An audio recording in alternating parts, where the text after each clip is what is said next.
Yo, what's up, guys? We're here, another episode from Nothing to Something. It's Thursday night, baby. We started a little bit late. We're about 11 minutes late, 11 minutes off. No big deal. But I got a very special guest with us today, like I promised.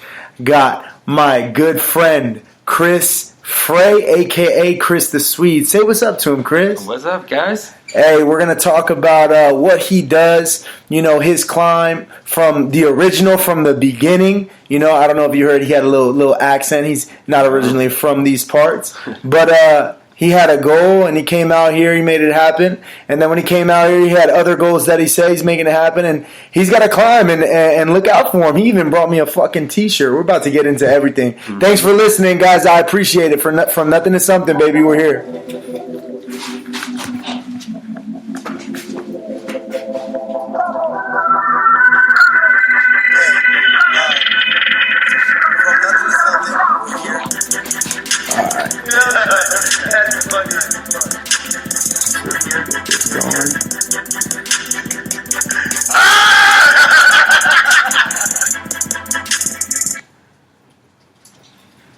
Yo, from Nothing to Something, we're here. We're Facebook Live right now. What's up, guys? I appreciate you tuning in.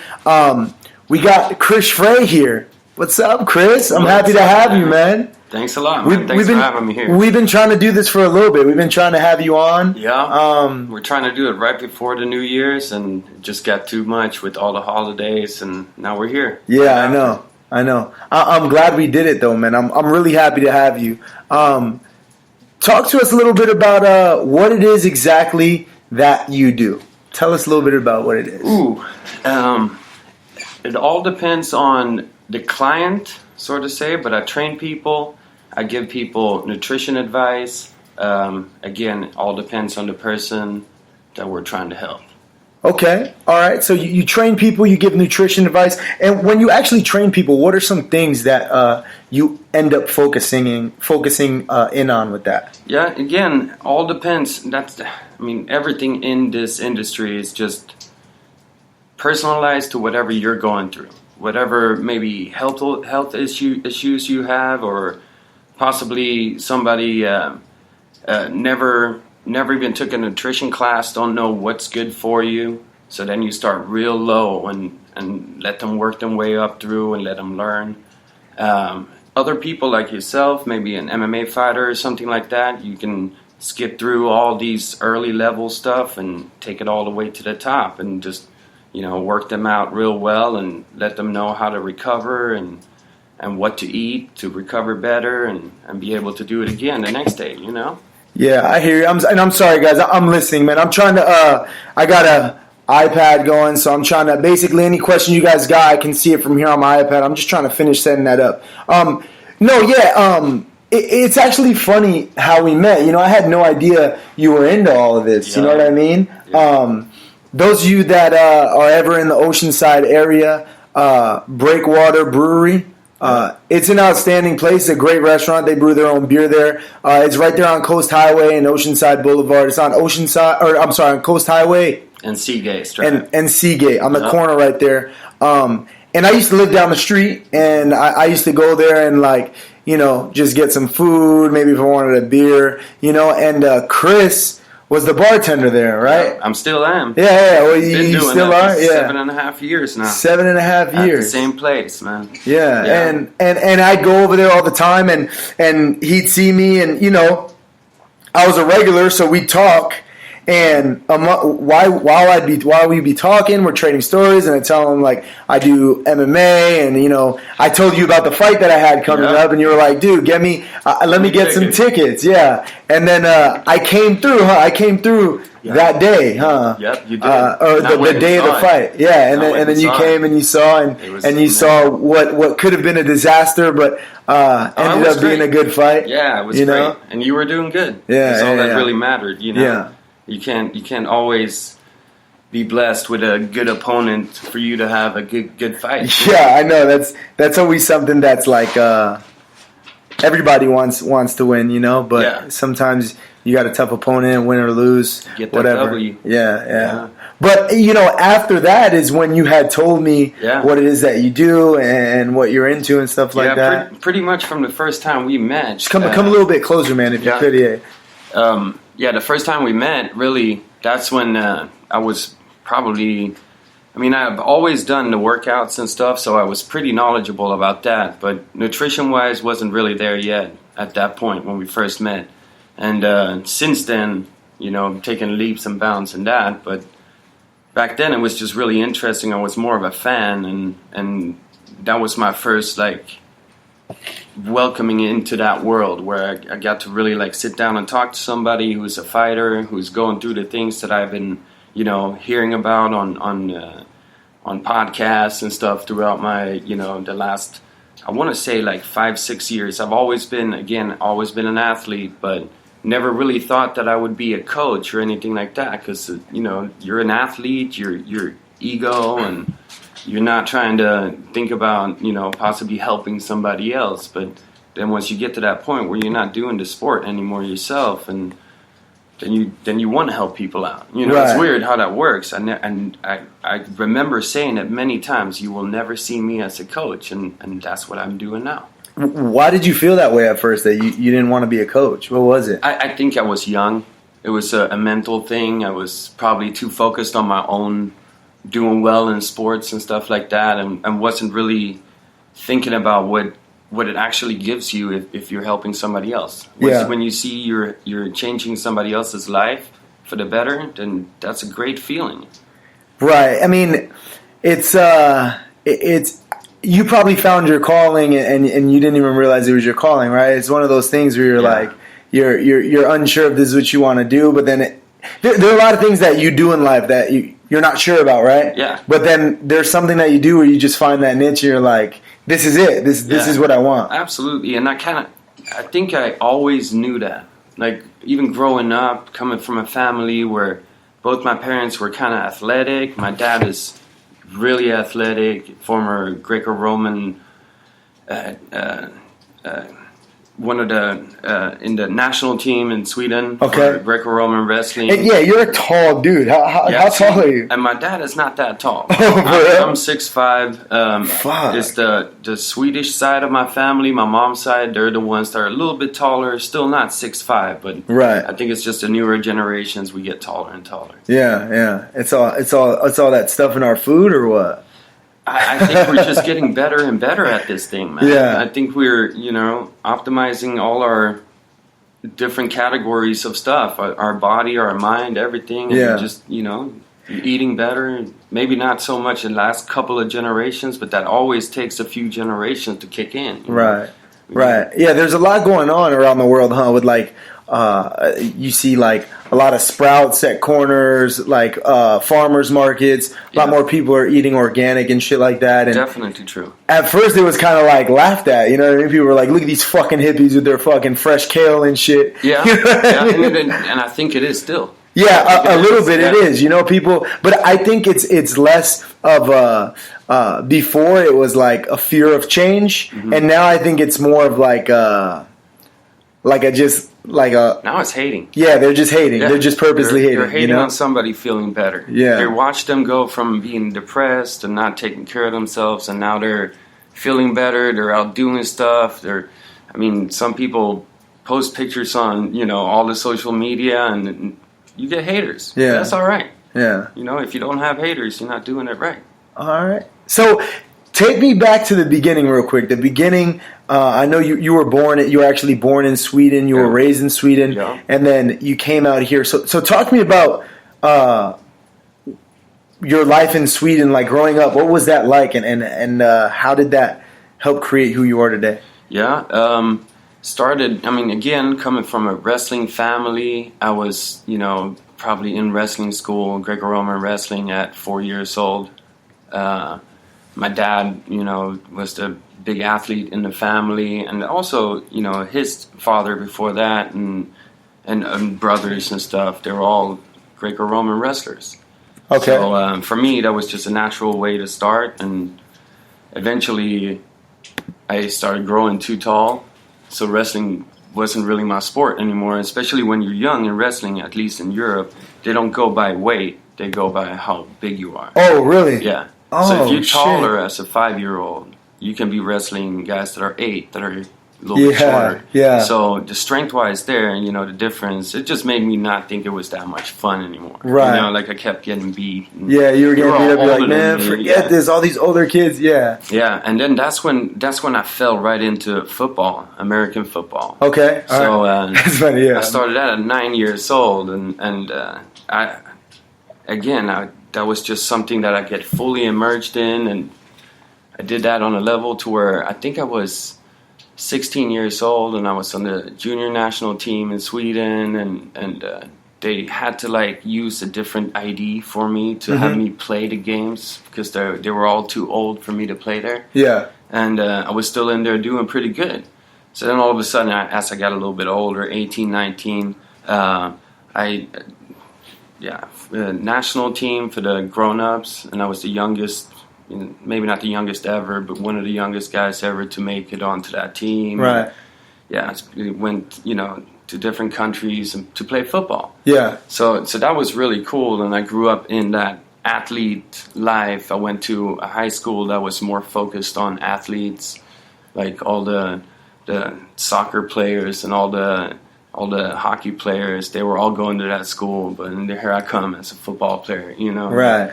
It was just a new sport, not that big, but it was going well for me, so it still took me places. So it was interesting. I got to play on the Team Europe All-Stars, and we got to come out here and play against the U.S. That's pretty dope. Yeah, U.S., Canada, Japan. It was a really cool thing. It was. And how old were you when you got to do all that? The first time I was 18, second time I was 19. And that's, again, the last year. It's a Junior Global Championship.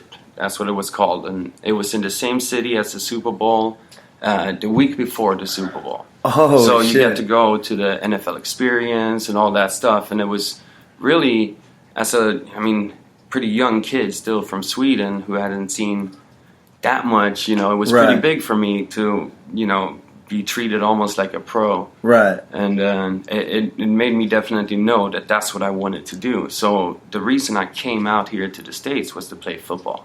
Oh, no and shit. it just so happened, of course, injury, politics, very long story, probably a whole other episode if we're ever going to do that one. But yeah, no, I ended up not playing football anymore, and just fell into this whole MMA thing. That just, as soon as MMA came around, I think I was 13 back in Sweden when I saw the first one on VHS, like little Royce Gracie being in there tapping big dudes like myself. Right. Like I was bigger than everybody else, and I just had respect for that. So for me, it was always one of those things that was really interesting. And coming from a wrestling family, it kind of went hand in hand.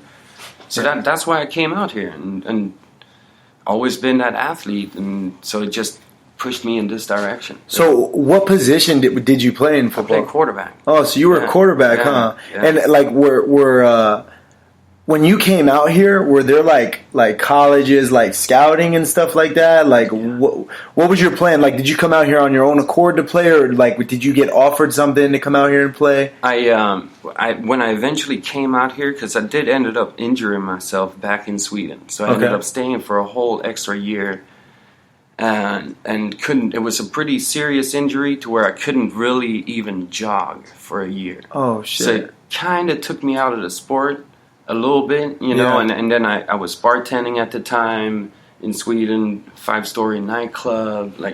It was too easy, and the rehab was tough. So when I came back here, I'd already kind of lost that real feeling for the sport. That's what I wanted to do. I came away from it a little bit, and got to enjoy my young years, as a bartender and all this stuff. So that's probably one of the reasons why I never played again, Before that injury, I had people. I was on Team Europe All-Stars, and different colleges and universities from out here were definitely sending papers to me and stuff, all the way to Sweden, but it never got to that point. So when I finally came out here, I came out here on my own. Right. And went to school at a city college, and and try to do it that way. That's when the politics come into play. Yeah. And I eventually didn't play at all. Huh. And did the language barrier play a role at all, or was that something that was already like... That was, again, probably one of the biggest things, man. Because when I first came here... I'm gonna move this Facebook Live closer. Go ahead, keep talking. Go ahead. Keep talking. When I first came here, my vocabulary was maybe a tenth of what I have right now, maybe even less than that. Yeah. I couldn't speak for myself. I couldn't, stand up for myself. I couldn't, tell coaches, hey, you need to go with me. Right. You need to, or maybe not even in that way, but just like, I can do this or something like that. All those things, they were tough because, again, it took me a little bit longer because still at the time I was not thinking in English. I was thinking in Swedish, translating into English, and then you said something, and then I translated that, figured that out, translated it back to English, and said it to you. So it just took a little bit longer. Yeah, so that was probably a real tough time for you, just the language. And it was just you just came out here on your own? Yeah, well, I mean, I moved into a house with 3 Swedish guys and 1 American guy. Okay. So it probably hindered me a little bit too, because I didn't get kind of thrown out there like that. We kind of spoke Swedish at home, and then you had to speak English in school and stuff like that. So it probably hindered me a little bit, but then again, what I gained from just having people that already had lived here, and what they could tell me about the culture clash and stuff like that, how to deal with the differences was probably worth more. All right. So you born and raised out there in Sweden. Mm-hmm. You were like a quarterback. You played football Americano. You know what I mean? Mm-hmm. And you traveled. You played. You were good. You were an all-star. And you're 6'5" at this point, right? In high school, you were. When I played, I was 18. I was 6'5", probably 220, 225, like a good-sized quarterback. What would you say your 40 speed was? Oh, that was probably my worst of my stats, but it was not that. It was under 5. It was probably 4.7 something. Damn, it was, yeah. Again, that's still good. For a quarterback, in the NFL, a lot of your defensive ends are running 4.7s, but that's still... that's still impressive, especially due to your stature. Yeah, for sure. That's what it would have came down to. Even though I tried a few times, I was not necessarily like a triple option quarterback or anything. I didn't really want to run the ball that much myself, even though that's fun, but since I wasn't that good at it. Right. My thing was I had a tremendous arm. Yeah. I still can go and throw the ball and surprise some people. Yeah, it's just one of those things that was my thing. I stood in the pocket and I threw the ball. I would roll out and throw the ball, and I could throw it basically anywhere on the field to the other end zone if I needed to. Yeah. I had a big arm. Yeah. And I just came from doing it from an early age, Right. And then the you ended up coming out here to the States. You started going to school. The language barrier was a big thing. And just like everything else in the Marine, I tell you in the Marine Corps, politics plays a big role, So I can imagine where the language barrier, definitely played a role. So did you decide on your own, like, you know what, was there a point where you were like, maybe this isn't going to happen, I need to figure something out? Or, how did everything fall into place as to where you are now? Yeah, I think that that kind of started when I had that injury back in Sweden that took me out for a whole year and some change. It was one of those things that took me away and made me question that my whole life, that's all I knew.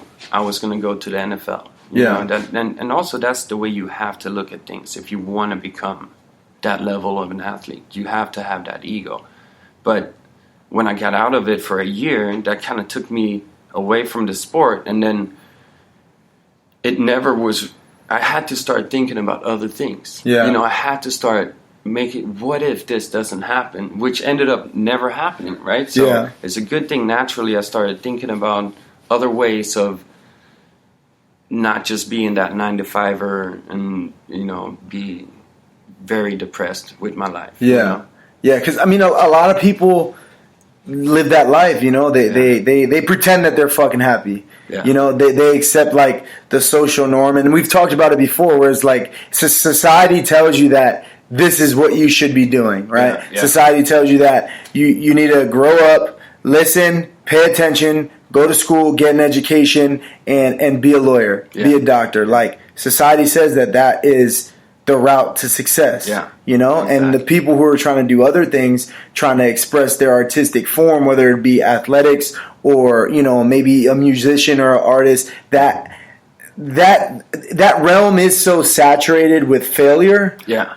That shouldn't take you away from doing that, though. Yeah. That shouldn't hinder anybody's choice to make that happen at all. You know, Absolutely. And it's you gotta do what you want to do. Yeah. You gotta do something that makes you happy. Right. Otherwise, you're not gonna last. Right. You're just not gonna last in that job forever. Yeah. And sometimes people just fucking, you know, it's not that you give up, it's that there's something else that happens, you know? Maybe the route that you're on is going to open up other doors, you know? True. Like, do you think you'd be where you are right now if you didn't end up coming out here with the intent to play football? Absolutely not. Would you think you would have stayed out there in Sweden?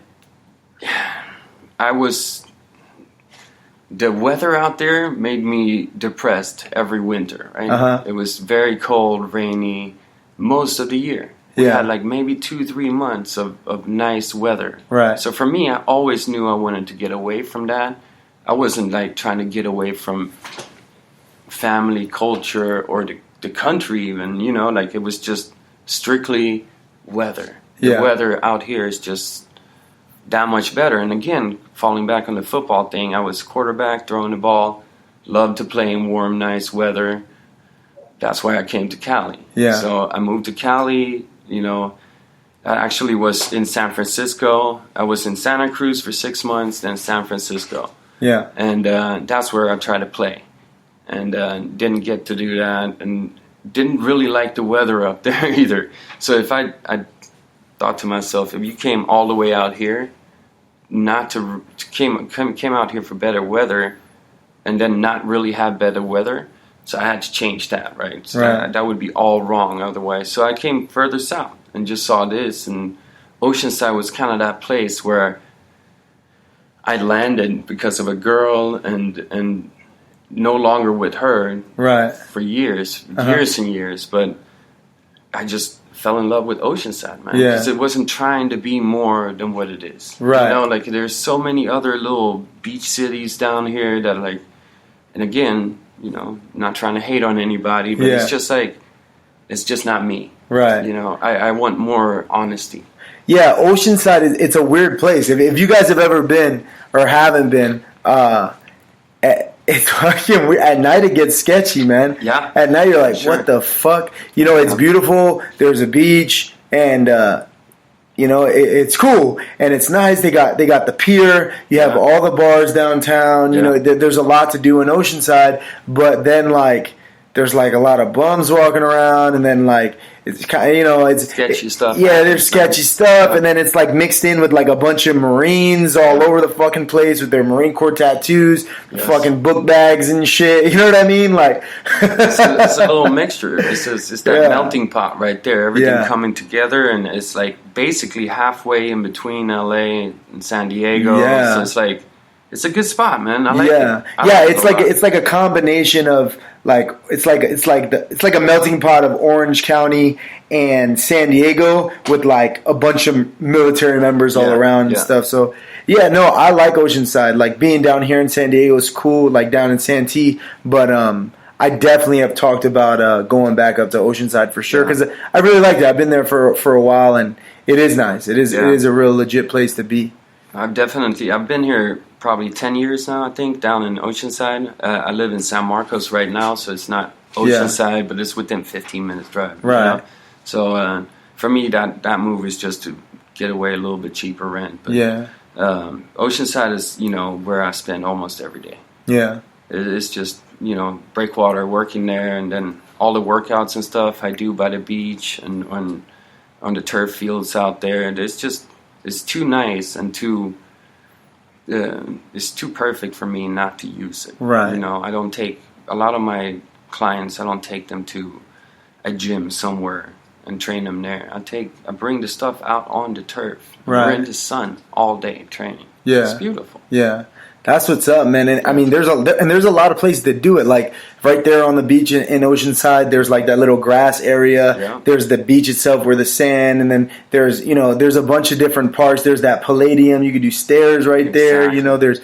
There's a lot to do. I did a lot of my training there when I lived down there too. So it's definitely a key spot to be. It's one of those places, Carlsbad. Like Carlsbad has 3 or 4 turf fields that you can just use. Yeah, it does, huh? Places. Yeah. And they're open all the time. All the time. Yeah, and there's more because there's a couple in the cut. Like I lived in Carlsbad for a little bit, and right there off of Palomar Airport Road, in the back, there's a park. Yeah. And they have like 2 soccer fields, a bunch of baseball fields, basketball court. I spend a lot of time there. Oh yeah, okay, I got you.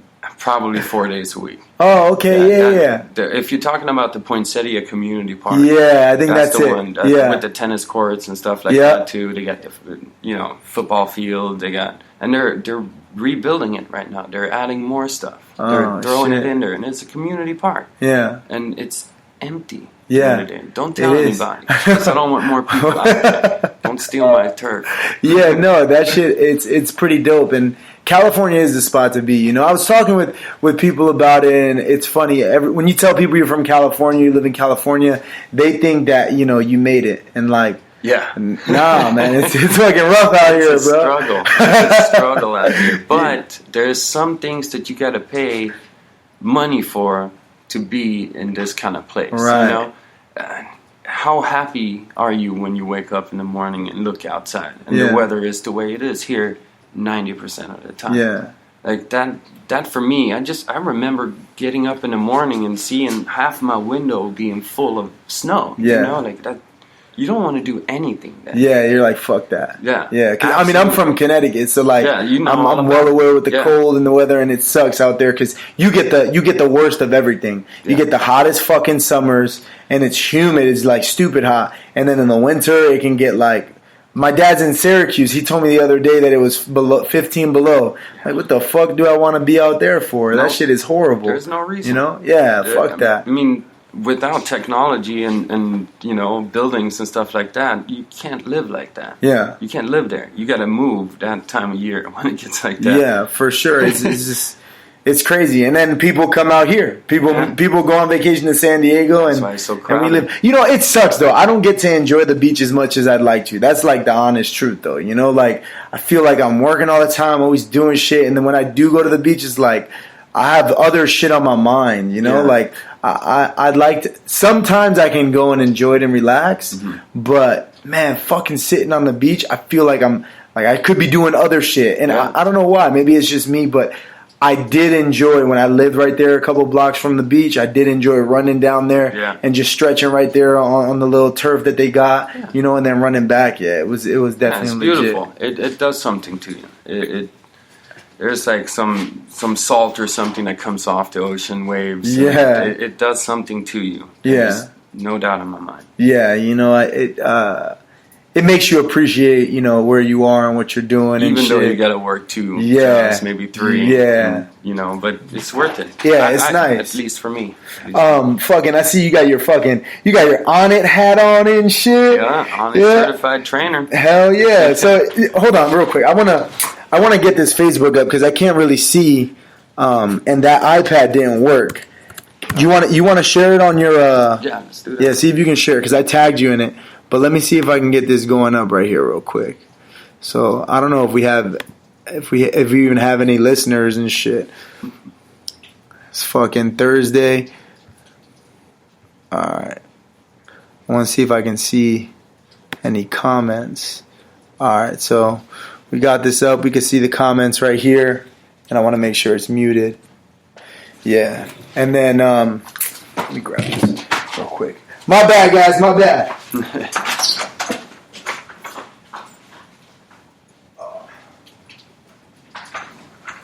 I'm just trying to set this up a little bit better, man. Do your thing, brother. Did you see? This shit's about to die. So I want to make sure we're good.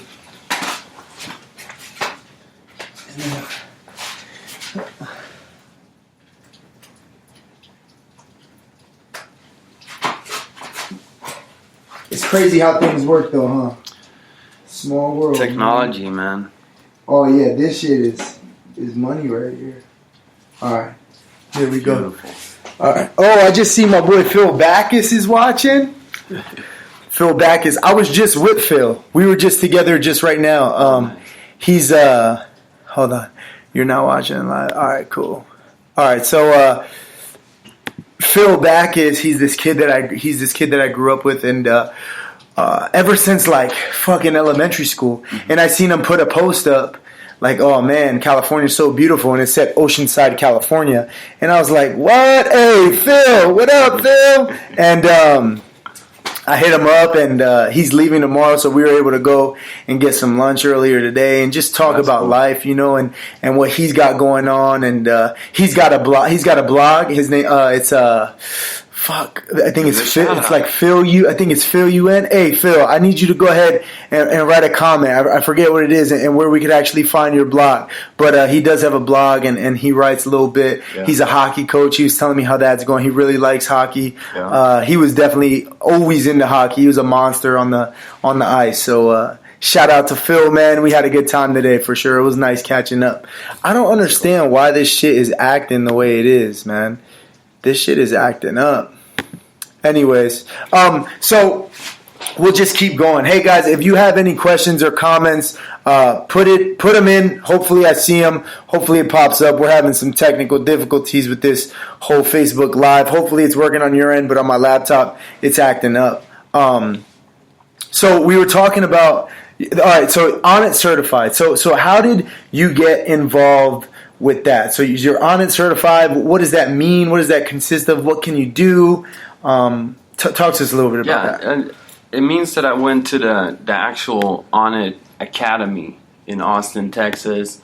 I think that now they're doing it in other places too. A couple of gyms.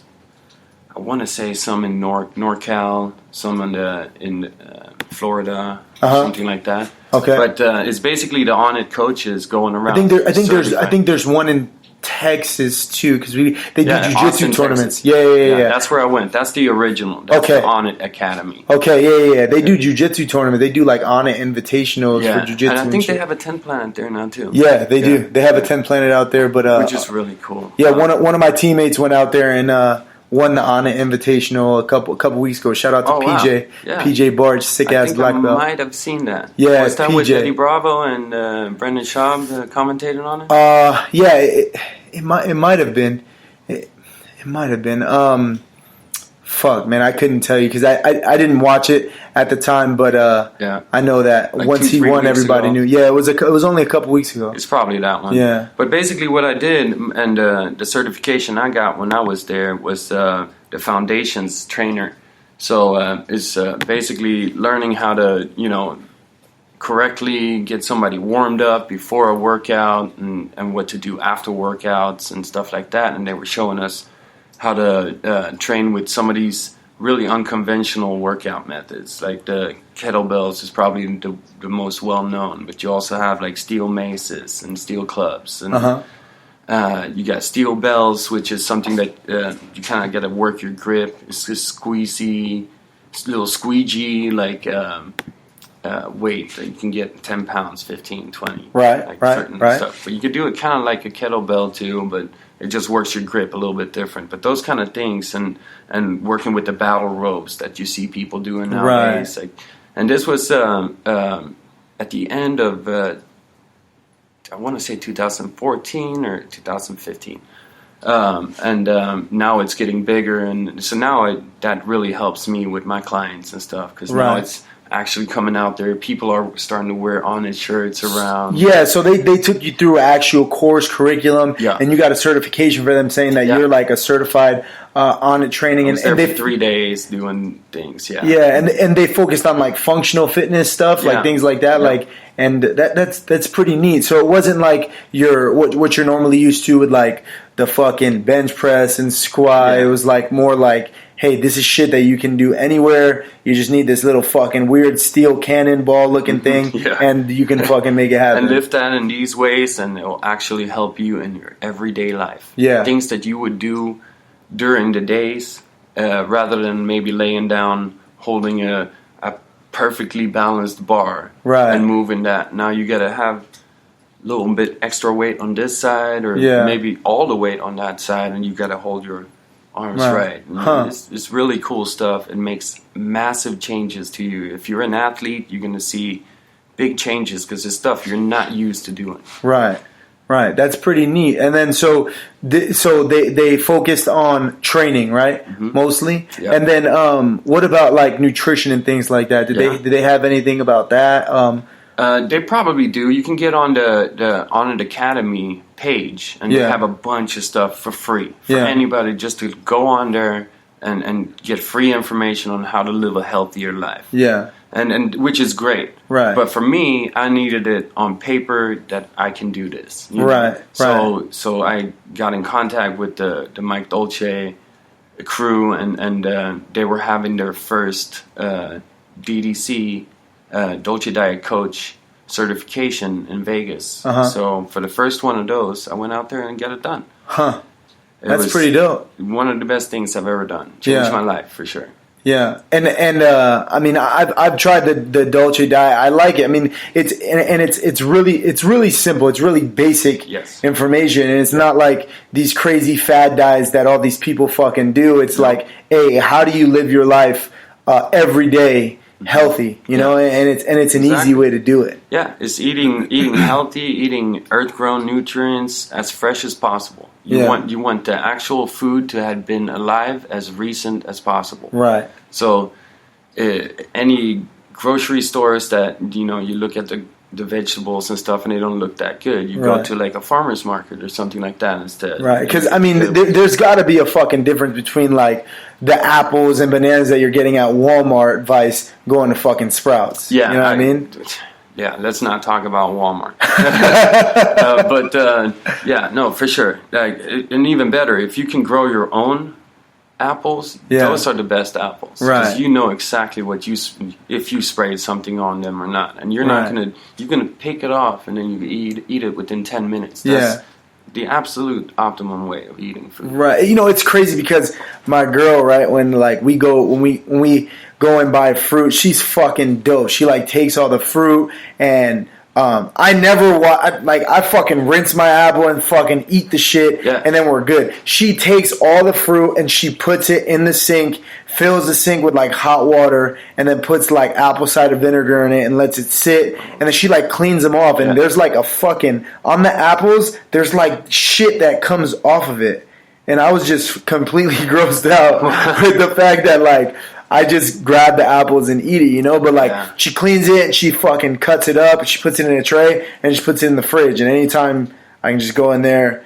and just grab a handful of fruit, but that's beautiful. Yeah, and we try to keep it clean. We try to go to the farmer's market. I try to go to Sprouts. And that keep you from wanting to get up and get that chip bag or something like that and start snacking on that. You just get some fruit instead, or maybe even nuts. Yeah. Nuts is great for that. Yeah. Raisins and a little trail mix. Yeah, and trail mix. And then if you go to like I keep talking about Sprouts because it's right here, but there's another Sprout. I mean, any farmer's market. Too. Sprouts. There. What's the other? What's the other one that's Fraser real popular? Farms. Fraser Farms. Foods. There's one more though.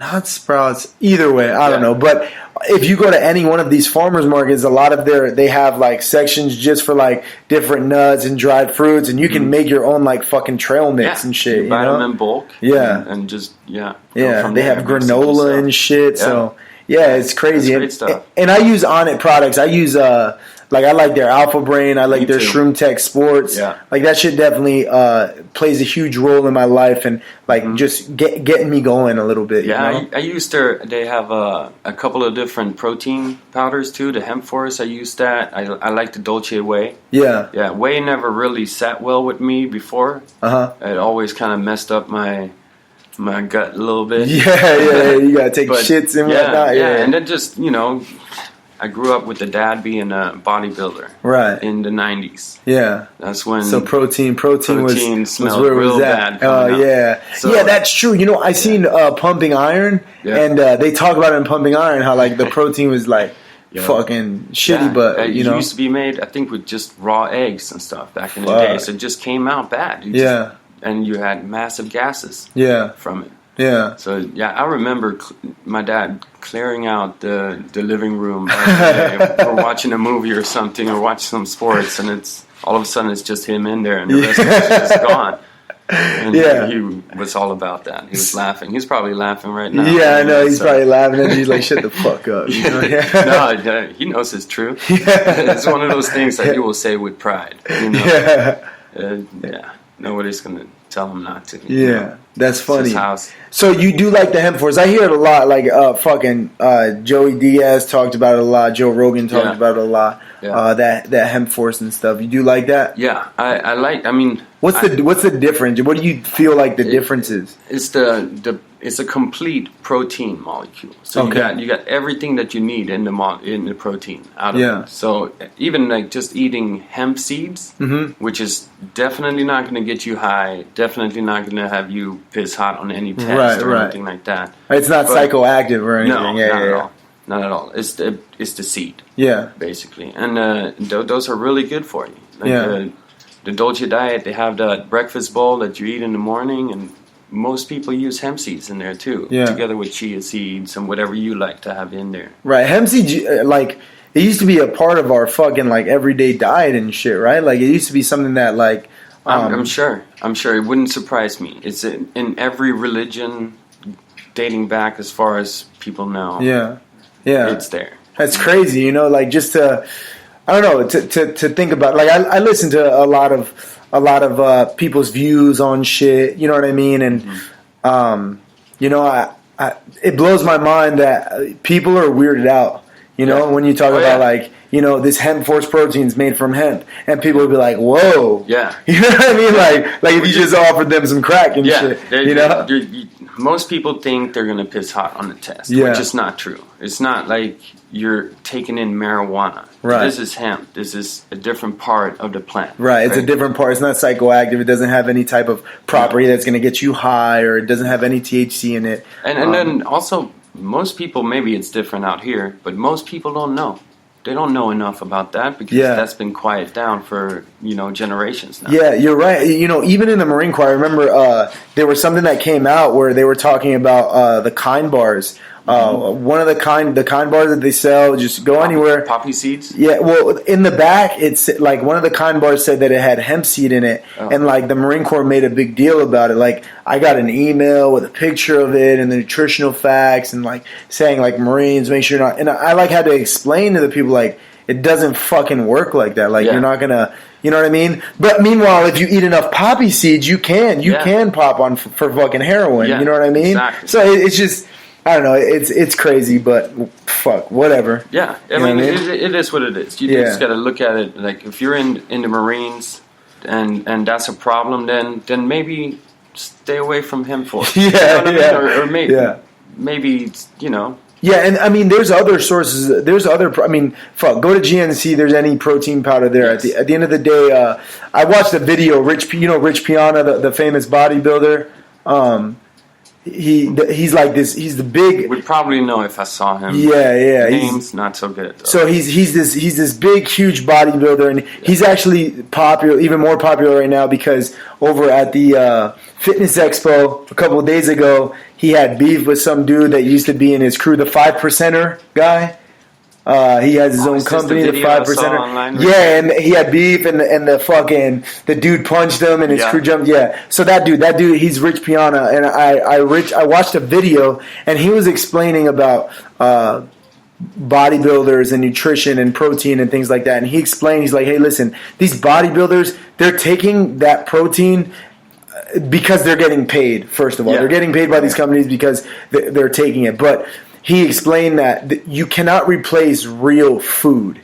You know what I mean? At the end of the day, there's no way to replace the actual food that you're taking in your body, what you're fucking consuming. Yeah. There's no way to replace that. There's no protein powder that's going to replace that. And he explains, he's like, these bodybuilders, they're taking the protein, but they're not changing their diet. They're not adding that protein shake to their diet. Their diet consists of real food, real protein, eggs, chicken, things like that. So I don't know. When I had heard that, it kind of made me stray from protein. Now, if I'm on the run and I want something quick or I want something sweet, right? Instead of getting like a fucking candy bar, I'll just make a protein shake. But other than regular proteins at GNC, you know, we're talking about like organic. You guys can also go to Sprouts and Fraser Farms, and they have their version of protein too. That's like made straight plant-based protein powders, plant-based, and they're not bad. They don't taste that bad. You know. The grass-fed whey nowadays, they actually have them in many other brands. You know, you can find them anywhere. Really. Yeah. And again, the grass-fed one really worked better for me. Yeah. It didn't give me that gases that all the other whey proteins did, which was the only reason I didn't go with any protein back in the day. Because who wants to go around and have gas? Right. You know? Yeah, you want to be fucking farting and shit. And especially at like 18, 19, and bitches won't fuck with you. You know what I mean? You know, when you're that young, you're doing it for the bitches. At the end of the day, most of the things that you're doing, it's for the bitches, man. Why are you doing that? That's the young man in you. Yeah, you know, can't help it. You know, like I train now because I fucking enjoy it, and mostly because like that's what I want to do. But back then, when I was like weightlifting or any type of training, physical activity, is because bitches like that. Yeah. I'm doing, it's chest 18, day. 19 years old. Yeah, it's chest day because bitches like chest. Yes. We'll make that happen. Yeah. You know, but definitely it's crazy with all the different products that they have though, and there's multiple options when it comes to that. It's massive, but when it really comes down to it, if you're not having a good diet, real food in your system, then all these supplements are not going to help. Yeah, a lot of people ask me, you know, Marines or people that know that, like, you know, they see like how my body fluctuates. You know, like when I'm competing, I can get down to 175 pounds. You know, I've been up to 216, 220 pounds. You know, and I can fluctuate between there. And a lot of people ask me, you know, oh, what do? You know, what's the biggest? And the biggest thing is diet. You know, it's what you're consuming. You can literally just do a 30-minute walk in the morning every day, and if you're eating right, you're gonna lose weight. You know what I mean? On my clients, I see within 2-3 weeks who is sticking to the food. Even if I train them 3 times a week, that's funny. I'll know right away, because the people that stick to the diet, eating well, eating healthy, they're going to have changes in everything else much faster. Right. So it just tells me that, okay, they're doing it right all the way around. Yeah. So then I can put a little extra training on them, push them a little harder. Right. The person who's not eating right, I can't even fully train them, because they might break. Yeah. You know, that's obviously taking it to the fullest degree, but you know, as a trainer, you gotta think about those kind of things. Right. I mean, you are what you eat. You know what I mean? If you're not taking in the proper supplements, you're gonna fucking hurt yourself. You can't sit on the couch, eat Funyuns and hot Cheetos, and it happens all the times to Marines. I tell them, like, bro, like, I know you think that like it's nothing, it's no big deal, it's a fucking burrito. Like, we do 25-mile hikes at a fast pace with 70 pounds on your back, and you're going up mountains. We're not going up hills. We're going up fucking mountains. You're wondering why you're having fucking shin splints and small little aches and bumps and bruises, why you're not healing properly. Like, and why you it need takes to fuel so your body long for you to recover. Yeah. That's the problem. Yeah. If you have a good diet, you'll recover that much quicker, and you can wake up early and do it again in the morning. Yeah, and you know what the truth is? The crazy part is that I see, like, 100%, like, I mean, I'm human, you know, some days I eat like shit just because I have to, or maybe I'm like, you know, fuck it, it's a cheat day today. I feel like shit after I do that. I don't like it. I feel groggy, I feel tired, I feel like I want to sleep. Vice, when I'm eating healthy, I'm hungry all the time. Yeah. You know, I'm eating small meals, like, every 2-3 hours, like, you know, my diet's like plain yogurt, egg whites, chicken. I have starch early in the morning, and then again later on in the afternoon. Very small portions, like quarter cup, but mostly protein based. And I'm hungry, but I'm not starving. But I feel energy. If I could run 4 miles. Yeah. At any time in the day. It doesn't matter. And that's really what health comes down to, right? Yeah. Like you're able to do stuff in case something goes down, or in case you're needed somewhere where you need to do more than what your body's used to. Yeah. So that's when you eat right and you make sure you don't have any little aching things here and there, because they all get fixed when you eat right. Your body will fix yourself. Right. Like it's not going to be a problem at that point. Yeah. And then obviously you have people that are, have injuries and that have, different medical issues, and they, need to go to a doctor for that stuff, and maybe you can still get a lot of good stuff come out of eating right, but some of them or a lot of them you need to go to a doctor. But that's also usually because you've been treating yourself wrong for so long. Right. You might not be sleeping right. Yeah. If you have a really bad diet and every time you go to bed, right before you go to bed, you eat a bunch of sugar, that's going to throw off your whole That fucks your pattern. system up, huh? Yeah, and if you're not sleeping, while you're sleeping, all the hormones are being injected into your system. That's when they come out. Your growth hormone, all that stuff, right? So if you're not sleeping right, you don't get that. Right. And then you wake up and you're maybe 5% better than what you were when you went to bed. So now you're already low. Yeah. Your immune system is down. If you're not eating right, then your immune system is in your gut, most of it, 80% or something like that. So if you're not eating right, you're already got some inflammation going on in your gut, then your immune system is not going to be able to fight off any bacteria or anything like that you might come across while you're out, during the day. Yeah. You go to bed and you're not recovering, what's going to fight off that bacteria? Right. That's when you wake up and now you're sick because you didn't recover from it. Yeah. So it's just there's a lot of little shit that people don't even think about, huh? Biggest ones, in my opinion, is for sure get some kind of workout, like maybe twice or 3 times a week, and that could be what you need. Some people walk, some people cannot even do that. They stretch, they get some sort of movement going. Some people, training 2-3 hours a day. Whatever works for you, whatever is what you need to do is fine. But for sure, stay on top of your diet and get enough rest. Sleep. And sleep when it's dark. Yeah. Don't stay up all night. I mean, and I used to be that guy, especially working as a bartender too. Because you got those shitty hours. I used to get off work at like 6 a.m. And that really messed with me. And it's not until, maybe the last year or so that I've, been able to go to bed earlier. It stuck with me for so long. Yeah. Because whenever you come home and you're done working as a bartender, you're alive. Your pulse is pumping. You're ready. There might have been some stuff going down at the bar. Yeah. Who knows? Yeah. You're just up. So you can't just go home and go to bed. That doesn't work. Right. You gotta wind down and mellow shit. down in front of the TV or something. Yeah. And nowadays I try to read or something and just get away from all light. Get away from all digital screens and stuff like that. Get better sleep that way. Yeah. And I have issues sleeping, and they got me on sleep meds. I don't really fucking take them because I hate them. And they just did a sleep study on me. They gave me this fucking machine to take home and put it on my fucking face and sleep with it. And I don't even know, I had to fucking feel that. There's no way. You know what I mean? I kept waking up and shit what the fuck? It was horrible. But, I look up good habits. They give me all these papers. Medical gives me all these papers. Hey, good habits to sleep. Turning all your lights off. Just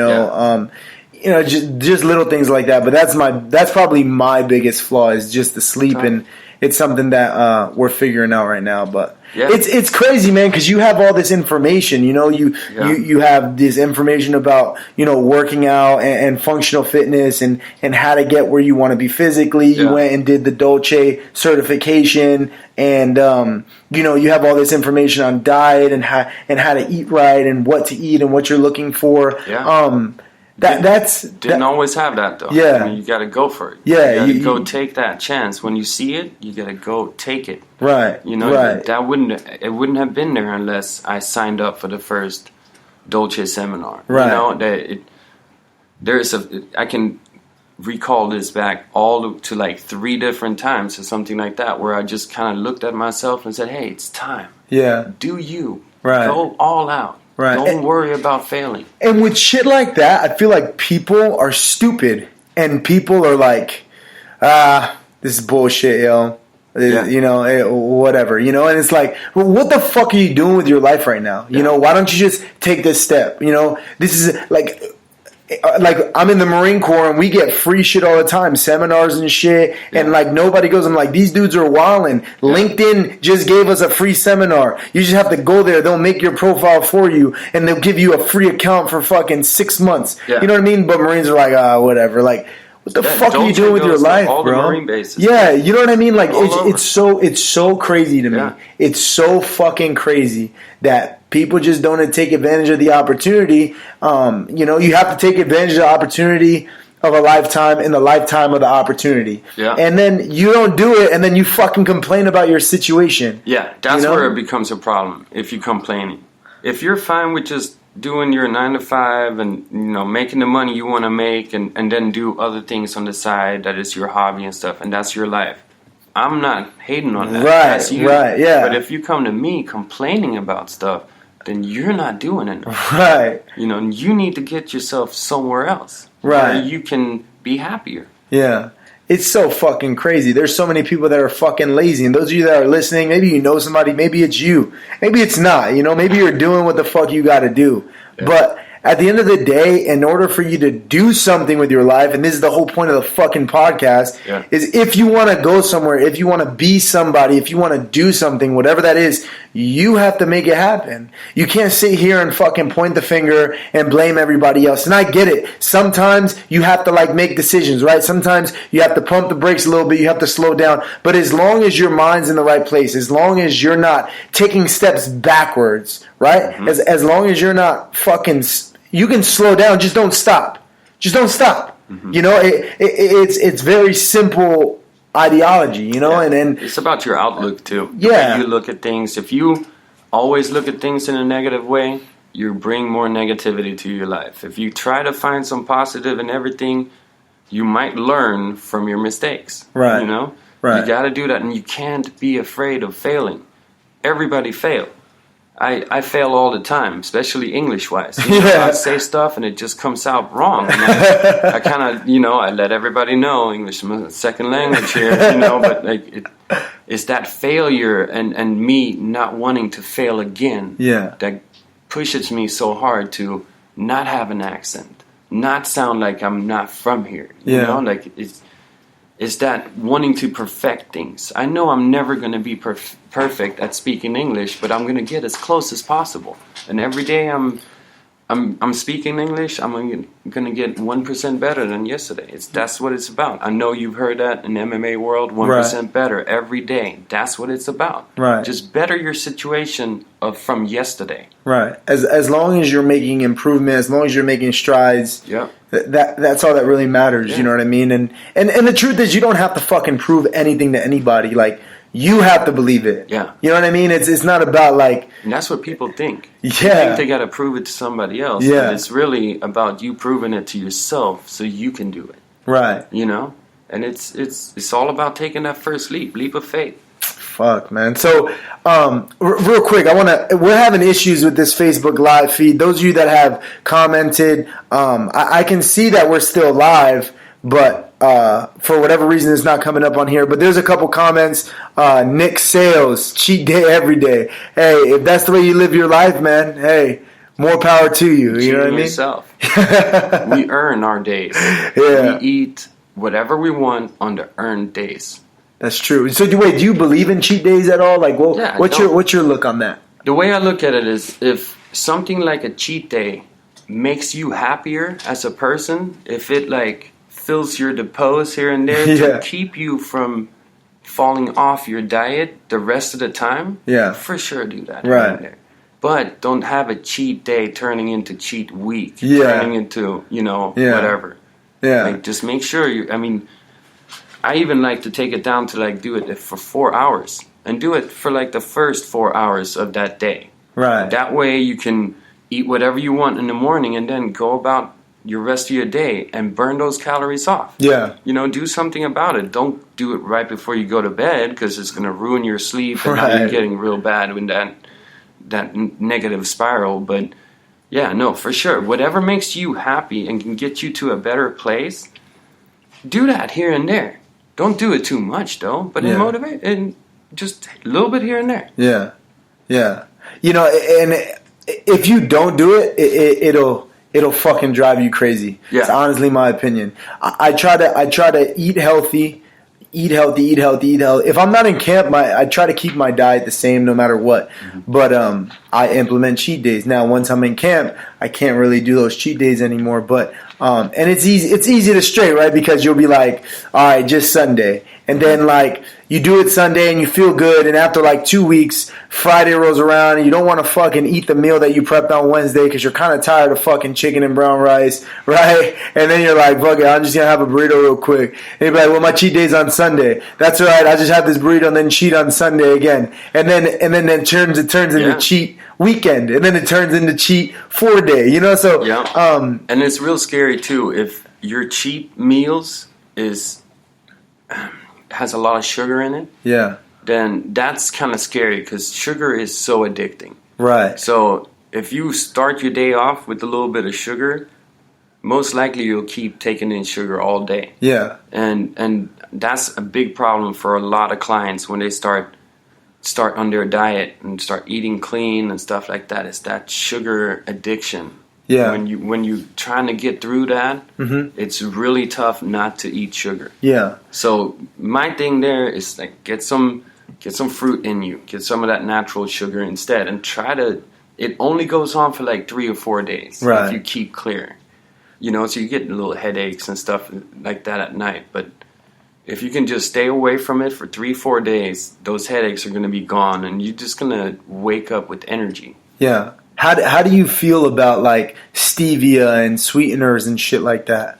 Yeah, no, I mean, definitely. I know stevia is one that is all natural and not man-made in the same way as the other ones. That I would say go with that one. Fucking for sure. Cancer sugar and shit. Yeah, but at the same time, if you're really into honey or something like that, you can get a good local honey. Agave and shit. Yeah, agave I've heard maybe not so good for you as they thought in the beginning. But honey, I mean, I know for a fact honey is good for you if you have pollen allergies or anything like that. That local honey, definitely get on that, But there's a lot of things like that where you can do instead. And then again, anytime, you can remove the sugar and then maybe just add a pinch of sugar yourself, and you will taste it. You just won't have the,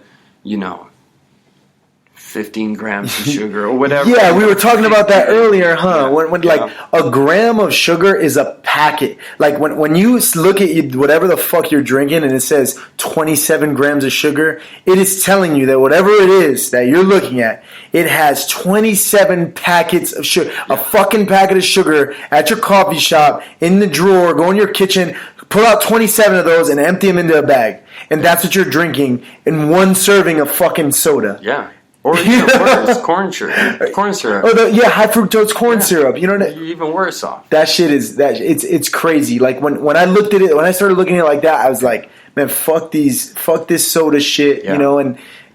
I think I just read something about that they're about to be looking at sugar as a drug. Really? Yeah. I think something is going to happen. It's too early. It does have some pretty crazy addictive properties. You know what I mean? Absolutely. They say it's even worse than heroin. Yeah. They say it's worse than heroin. I bet, and it probably kills more people too. Yeah. I read something that said that in like the 80s the sugar companies were paying nutritional, the sugar companies are behind the whole low fat. Yeah, behind the whole low fat scheme. Whole thing, yeah, right. They wanted everybody to think that fat was bad for you, when so then really, instead you had sugar. When really it was sugar. The sugar is the devil, and the fat is the right fats are good for you. Right. So if you start eating maybe grass-fed butter, you get coconut oil, you do avocado oil, peanut oil, anything like that. Those are the good ones.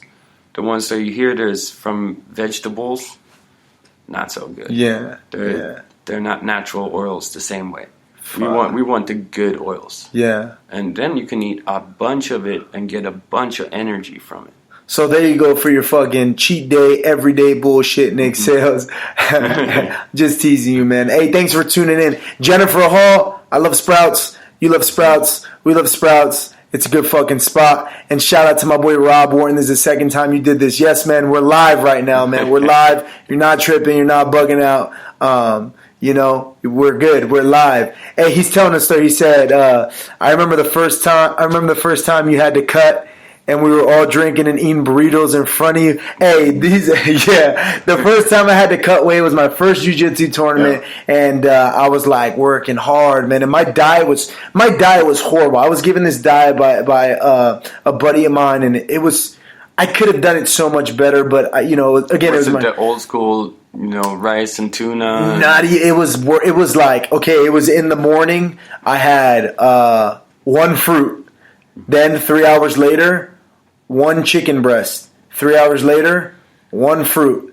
3 hours later, chicken breast with salad, like spinach, right? Okay. And I would mix it up by, instead of eating a whole chicken breast, I'd saute the spinach and chop up the chicken breast and throw a little bit of hot sauce in there. And then before I went to bed, it was another fruit. So I was eating 6 meals a day, but right, it was a lot of fruit, but it worked. I lost, and I was running I had no energy. It was horrible. I was hungry, and this fucking asshole, he was letting me live on his couch, so I appreciate him for that. I was going through a bunch of shit, and so he can do that. Yeah, so he can do what the fuck he wants in his house, but they were drinking and shit. He was like, hey, man. Hey, I feel bad. He felt bad. He was like, have some Metamucil, man. It tastes like orange juice. You need to have something. This isn't good.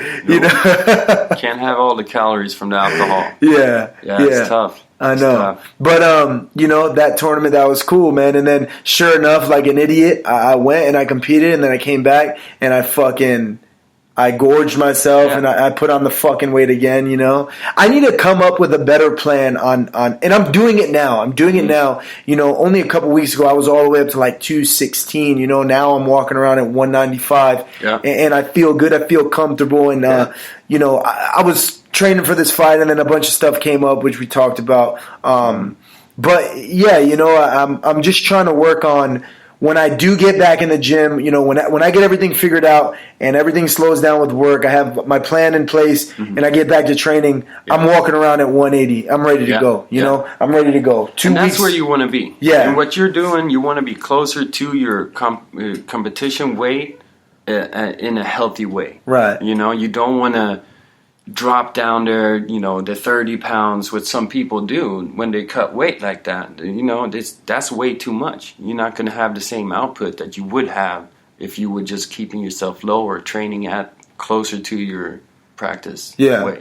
Yeah. And that's the plan, and we'll see what happens. I just like anything else, dedication, no bullshit, and consistency, and stay true to yourself. Yeah, I've fallen off too many times. I've been 175, and then just so much work, and then drank it all fucking back. I've done it too many times, and I need to fucking make it happen now, because the truth is I should be fighting my height. I should be fighting at 155. So I need to start walking around at 180. I should be fighting at 155 realistically.